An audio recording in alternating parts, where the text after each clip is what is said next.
যে এখন যদি আপনাকে আমরা শ্যুট করি তাহলে এটার নাম হবে বন্দুকযুদ্ধ।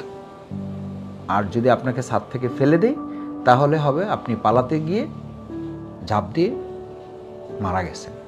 ৩ জন ডিবির সদস্য আমাকে নিয়ে পিছনে, আগে হ্যান্ডকাপ ছিল সামনে, এবার পিছনে হ্যান্ডকাপ বাঁধল, চোখ বেঁধে দিল। চোখ বেঁধে আমাকে দুটা প্রপোজাল দিল, বলল আপনি দুইটার মধ্যে কোনটা আপনার কাছে পছন্দ হয়, আপনি বলেন। যে মানে স্বাভাবিক মানুষের, আমি মানে আমাকে অ্যারেস্ট করেছেন, আপনি আইনের কাছে নেবেন, থানায় নেবেন, মামলা দিবেন, জেলখানায় পাঠাবেন, রিমান্ড হবে।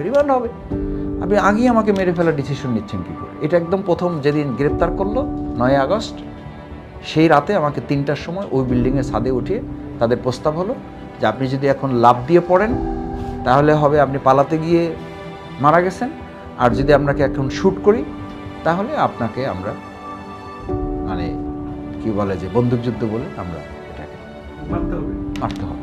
এখন দুটার কোনটা আপনি করবেন?